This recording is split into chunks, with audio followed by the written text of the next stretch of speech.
Don't you lose sight of what you want.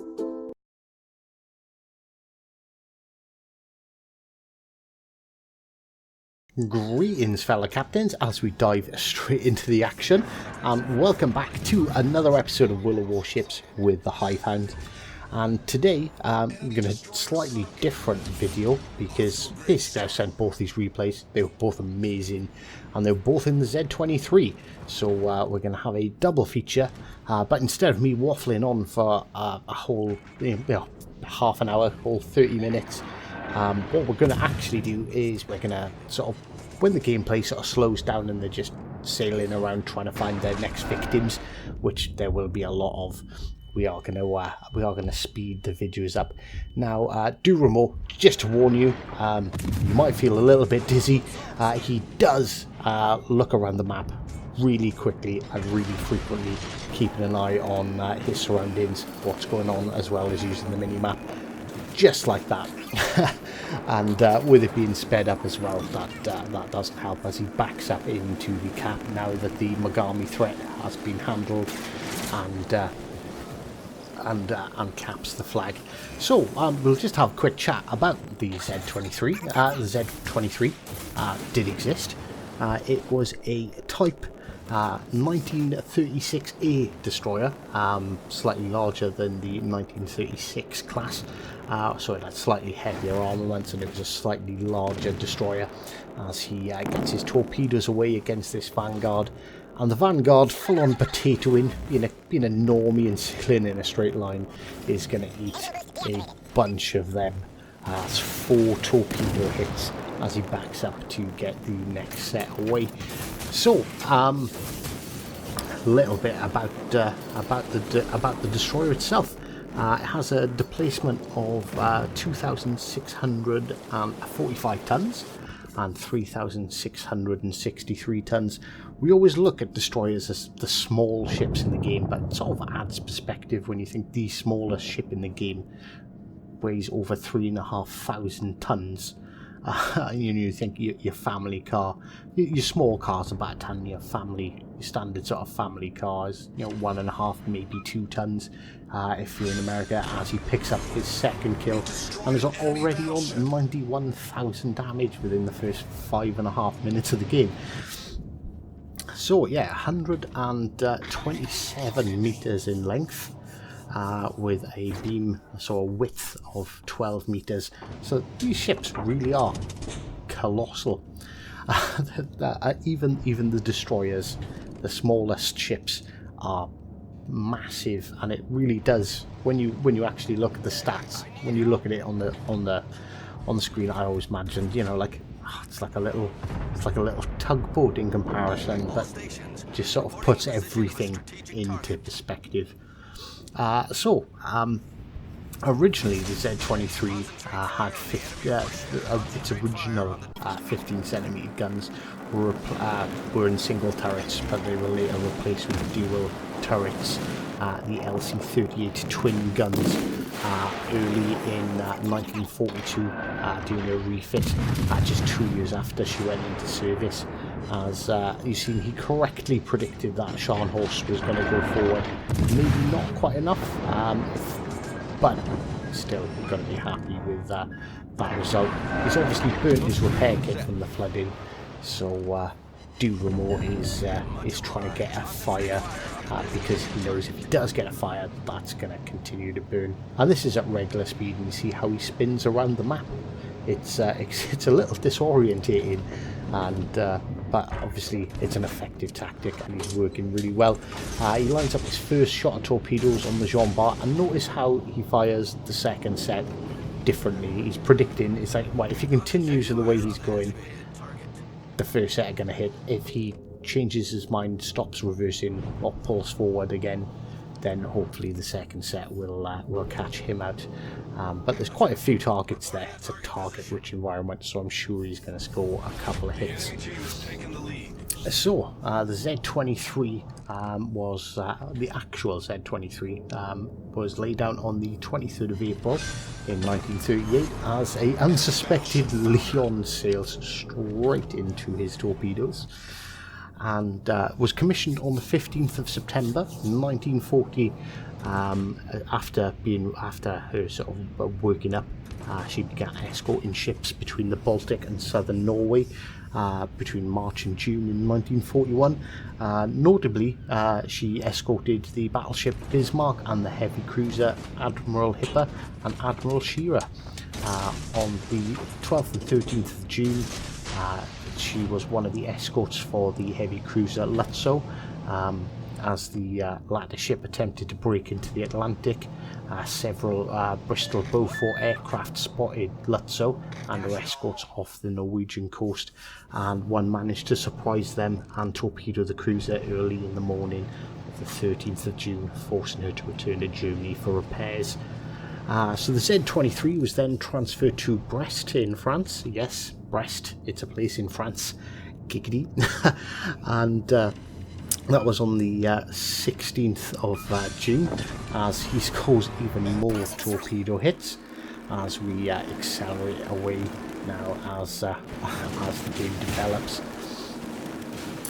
So together with her sister ship, the Z-24, they helped escort the battleship Scharnhorst through the Bay of Biscay, and on the 20th and 24th they covered passage for the merchant raider Orion through the bay, and they were ordered north then in Norway in October. At the end of November, the sisters reached Tomaso, which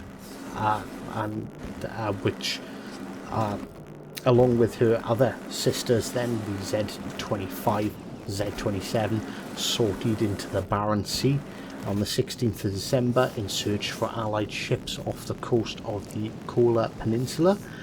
They followed the Z-25. The following day, the Z-25 radar spotted two ships in heavy fog at a range of 37 kilometers or 23 miles.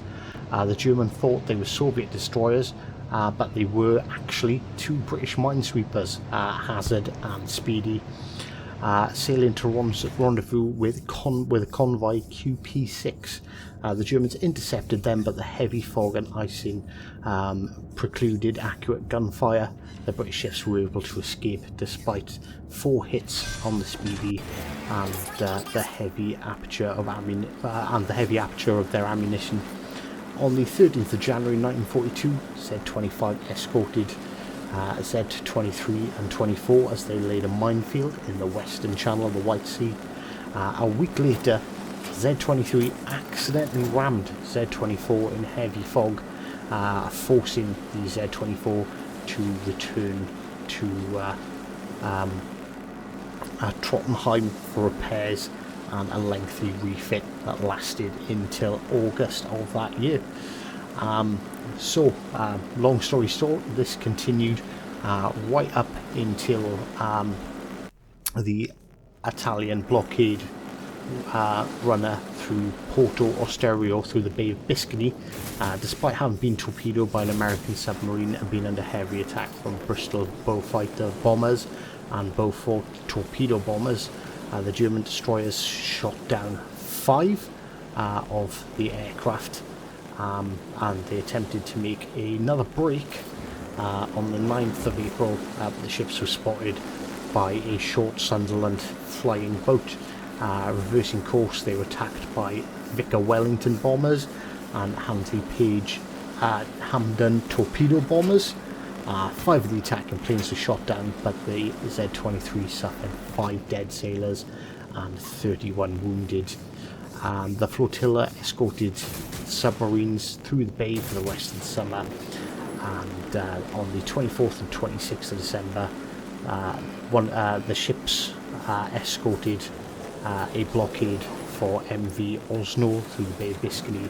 During that mission, heavy seas flooded her forecastle and she lost 4 men overboard, whilst returning to Bordeaux. On the Z-23 finally succumbed to aerial assault, where it was flooded, took a hard list to port and was unable to use her port pumps until she was connected to shore power.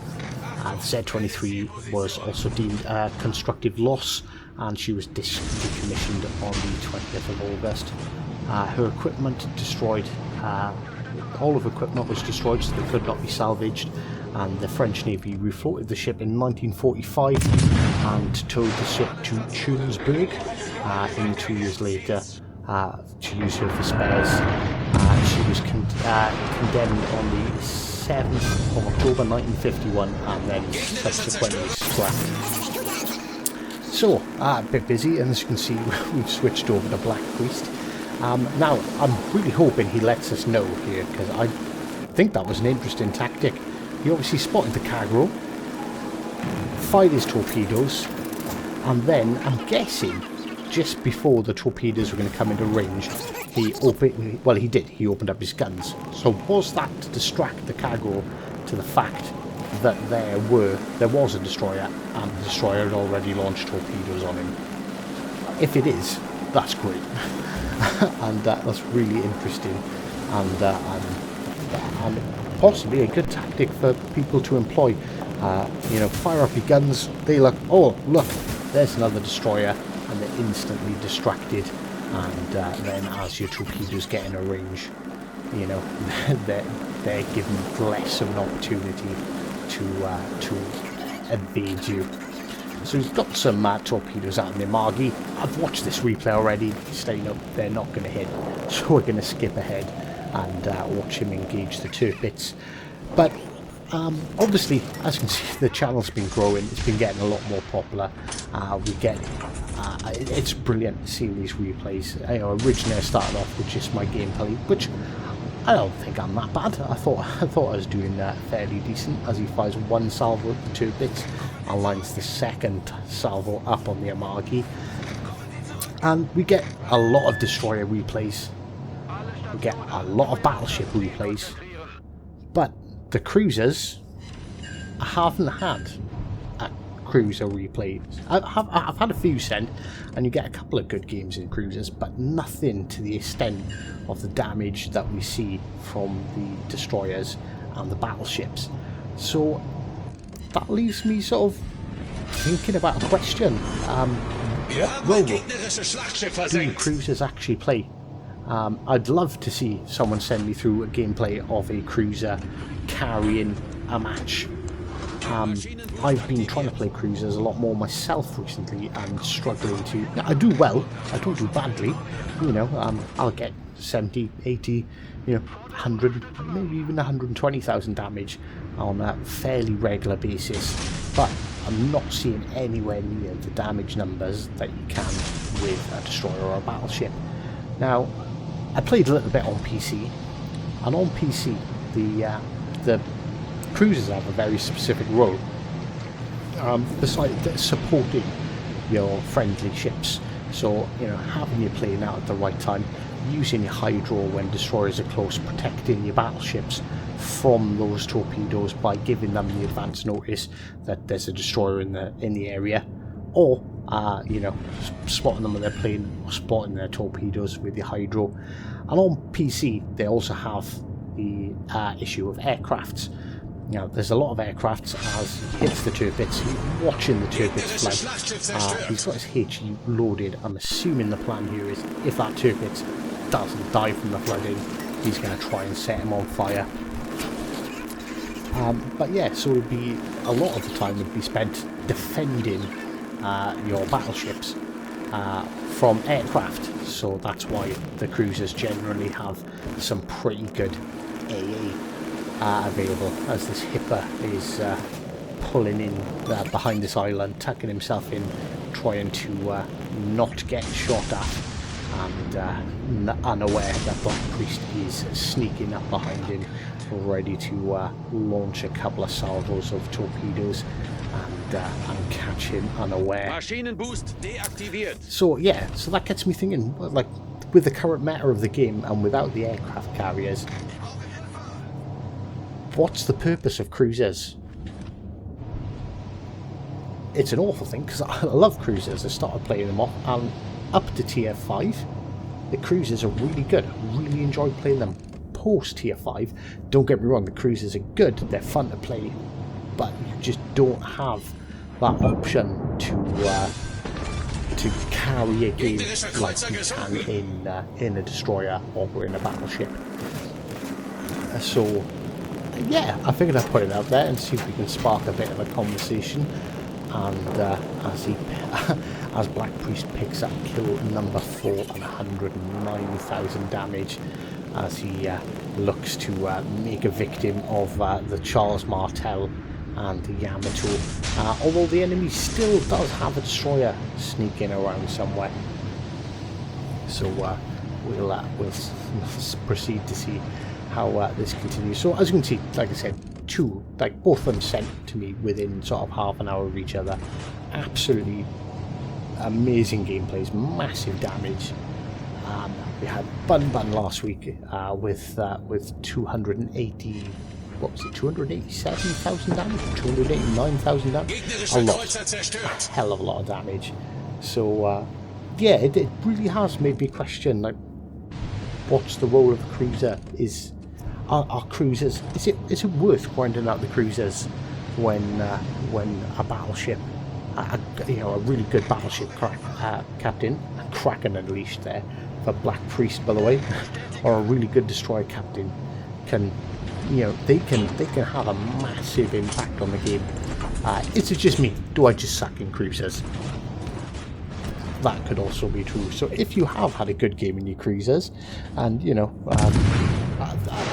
obviously we're not setting the bar this high, 200,000 damage. If you've had a good game, got yourself a Kraken, done a nice decent bit of damage, let me know. Send in the replay so we can all see and watch how you play your cruisers and how you develop your play style in them, and see if we can get cruisers a bit more love out there.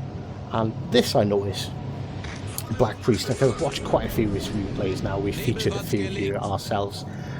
Whenever he engages another destroyer, and this is something that I fail to do quite often as well, is when he spots a destroyer, he's already assuming that they're firing torpedoes, and I always try and turn away.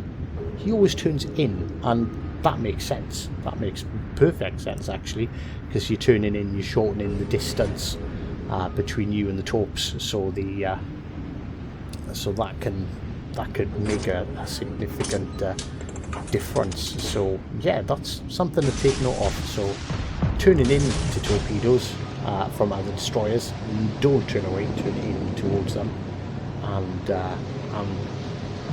firing at destroyers when you launch your torpedoes to distract them just before your torpedoes come into their range. I'm hoping that's what he, if that's what he done, that was glorious. If he was just open up my guns, still glorious. It ended in a kill on the enemy destroyer. So he's clearly doing something right. And there we go. It's a rather healthy looking Yamato who's managed to survive the majority of the battle. So flooding 2 torpedo hits, and this is where Black Priest decides that I've had enough of this guy. He's having it. So he hits up his engine booster, starts turning, starts sailing directly towards the Yamato. He's spotted.